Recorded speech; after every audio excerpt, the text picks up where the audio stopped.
Nabi Allah Sulaiman mampu mengawal angin dan mampu membawa dia pergi ke mana saja. Boleh kawal angin, boleh bawa dia. Macam Goku dengan Gohan punya cerita. Tahu Goku dengan Gohan punya cerita? Tapi bukan nak samakan Nabi tu. Maksudnya seolah-olah hebat. Tak rasional ni, cerita kartun boleh lah, animasi boleh lah. Banyak benda-benda. Tambah-tambah mari mukjizat Nabi Isa, peridup orang mati lah. Orang mati ni payah nak bagi hidup balik, tapi dia peridup balik. Orang buta pi sapu-sapu tangan macam tu, baca-baca sikit boleh celik balik. Kita hari ni nak bagi hak balik, hak buta tu jadi celik pun, bedah tu bedah ni masuk kornea lain apa semua sekali baru boleh celik. Ni akan sapu-sapu lagu tu. Tak rasional, tak rasional. Memang isu mukjizat dia tak akan terlepas dengan benda-benda macam ni. Tetapi mereka nak cuba hapuskan mukjizat Nabi-Nabi dengan bermain dengan rationality. Mari pula zaman Nabi Ibrahim. Tuan-tuan, zaman Nabi Ibrahim alaihi salam ni, Nabi Ibrahim menghadapi 3 golongan paling besar. Asal Nabi Ibrahim di mana? Tanah tumpah darah Nabi Ibrahim di mana? Iraq. Di mana? Babylon. Perkampungan Faddam Arab, daerah Ur di Babylon. Itulah tempat lahir Nabi Allah Ibrahim. Nabi Allah Ibrahim bukan saja menghadapi Namrus. Tu pun banyak orang lawan, banyak orang tentang, sebab dia punya dalil dan hujah tidak ada yang jelas. Kalau kita perhati dalam banyak-banyak tafsir dan sejarah, ramai ulama-ulama berpendapat dan menafsirkan raja yang hidup pada zaman Nabi Ibrahim ialah Namrus. Tapi ada yang lawan, ada yang menentang. Kita tak kisah sangat sebab Al-Quran tak menjelaskan pun siapa nama raja yang ditentang oleh Nabi Allah Ibrahim. Cuma cerita dalam surah Baqarah menceritakan bahawa Nabi Ibrahim berhadapan dengan seorang mulk, seorang pemerintah, yang mana Nabi Allah Ibrahim mengatakan apa? Mengatakan bahawa Tuhanku ini boleh mematikan dan boleh menghidupkan. Kemudian dia nak cabar Nabi Allah Ibrahim, dia juga mempunyai sifat yang sama. Lalu dia keluarkan 2 orang pesalah daripada dia punya penjara. Seorang dia ampunkan dosa, seorang lagi dia hukum bunuh. Ampun dosa tu bagi dia, aku boleh peridup. Hak dia bunuh tu aku boleh mematikan. Kalau lagu tu bukan kata Namrus, hakim hari ni pun boleh buat.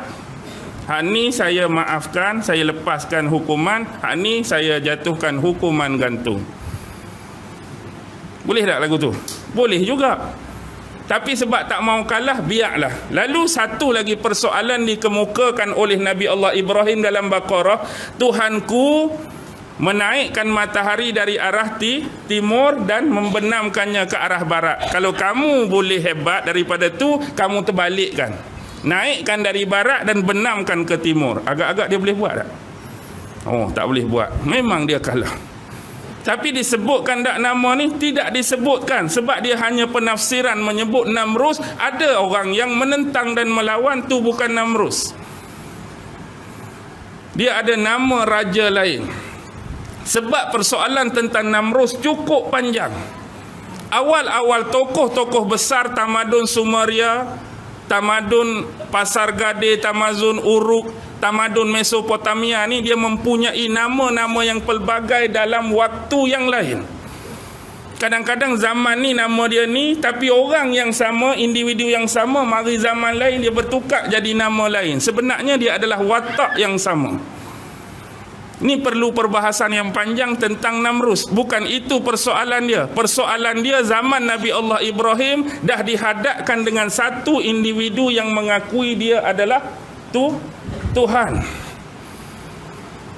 Yang kedua, Nabi Ibrahim terpaksa berhadapan dengan satu spesies yang sama macam bapak dia. Bapak Nabi Allah Ibrahim adalah tukang pembuat patung berhala. Maksudnya pada masa tu sudah ada yang mengidolakan berhala datang balik dah, zaman Nabi Nuh.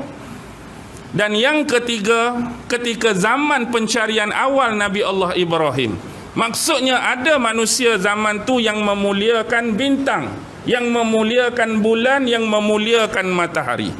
Baik, persoalan yang pertama, bab Namrus mengaku jadi Tuhan. Zaman hari ini ada tak orang mengaku jadi Tuhan? Kita mengharapkan kisah mengaku Tuhan habis pada Namrus, habis pada Fir'aun. Itu harapan. Tapi harapan tinggal harapan. Hari ini ada lagi tak mengaku Tuhan? Dalam data yang saya ada setakat 2018, dari awal sampai last, ada 15 hingga 17 orang yang pernah mengaku jadi Tuhan daripada pelbagai negara lah. Antaranya ada yang perempuan, tuan-tuan. Kalau hak lelaki tu okey lagi, bukan kata okey mengaku jadi Tuhan tu. Dah lelaki tu dia lain sikit. Perempuan, isu dia bukan setakat perempuan. Follower di belakang tu bukan 3 orang. Follower di belakang bukan ratus. Follower di belakang 1000. Perempuan yang mendakwa dia sebagai Tuhan. Bila 1000 ni kita tak reti dah akal dia letak di kepala lutut ke letak di mana. Bila mendakwa perempuan tadi sebagai Tuhan, dia ikut je memperakui bahawa wanita itu adalah Tuhan.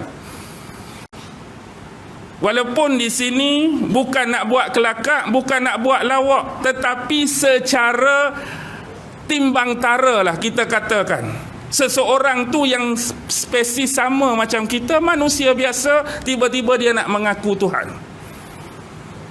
Apa kelebihan yang ada pada dia untuk iktiraf dia tu Tuhan, bila mana kalau dia lapar dia pun perlu cari kalau lagu tu aku pun Tuhan jugalah, lapar makan. Dia mengaku Tuhan pun lapar kena makan. Bahkan aku makan sepinggan, dia melantak 10 pinggan. Tuhan lagu mana?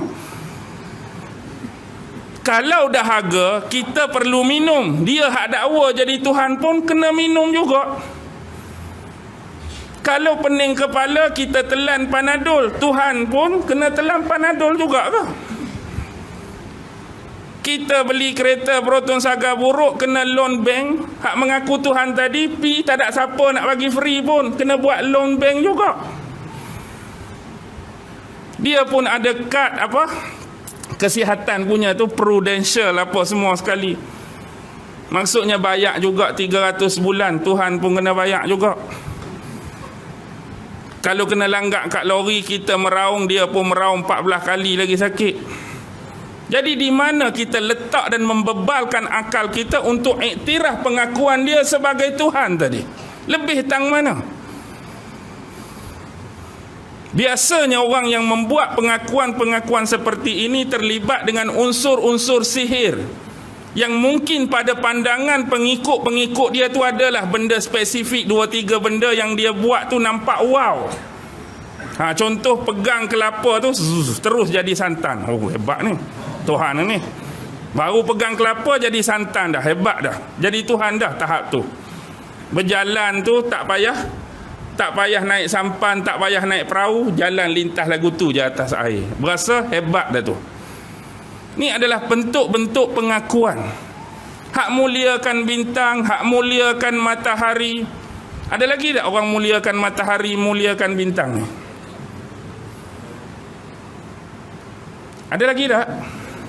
Muliakan matahari, muliakan bintang. Baik tuan-tuan, isu Tuhan matahari ni lama dah. Dan saya baru dapat satu artikel bila saya baca dan selami isu tentang akhir zaman, yang mana kumpulan-kumpulan Zionis sedang rancak nak membina apa yang dikatakan The Solomon Temple, betul? Solomon Temple, Haikal Sulaiman.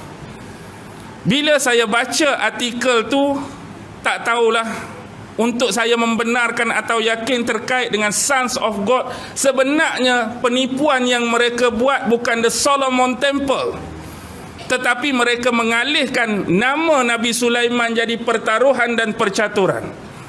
Yang sebenarnya The Soul Amon Temple. Who is Sol Amon, Tuhan matahari?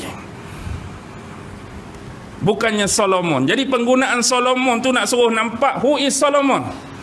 Nabi Sulaiman. Oh, bila kerja ni kerja untuk Nabi Sulaiman, maka manusia akan mengerahkan tenaga, mengerahkan pemikiran untuk menjayakan program tersebut bila Solomon digunakan. Hakikatnya Sol Amon. Bagaimana bertahun-tahun lamanya nama Nabi Allah Sulaiman terfitnah akibat permainan iblis yang menyerupai Nabi Allah Sulaiman menuliskan buku-buku sihir yang ditinggalkan di bawah singgasana Nabi Allah Sulaiman. Bila Nabi Allah Sulaiman wafat, maka iblis menyamar manusia biasa. Wahai manusia, hari ini sebenarnya baru kita tahu siapa Nabi Allah Sulaiman yang sebenar. Dia dapat mengawal angin, dia dapat bercakap dengan binatang bukan kerana dia Nabi, bukan kerana dia ada mukjizat, tapi kerana dia mengamalkan sihir-sihir tertentu. Apa bukti kamu? Lalu sebab dia yang tulis kitab sihir, dia yang simpan di bawah singgasana, aku akan tunjukkan bukti dia. Pilah bawah tempat tu, mari kita bongkar. Bongkar-bongkar, jumpalah buku-buku sihir yang dikarang oleh dia sendiri. Dia tuduh atas nama Nabi Allah Sulaiman. Sebab itulah dalam salasilah dan nasab sesetengah occult dan black wish, daripada guru dia sampai sekali ketua kepada segala penyihir, jatuh nama siapa tuan-tuan? Solomon. Seolah-olah Nabi Allah Sulaiman tu penyihir atas segala penyihir. Berapa lama Nabi Allah Sulaiman terfitnah dengan permainan ini? Ini berlaku dalam dunia hitam, dunia gelap. Al-Quran datang membongkar kisah ini tuan-tuan.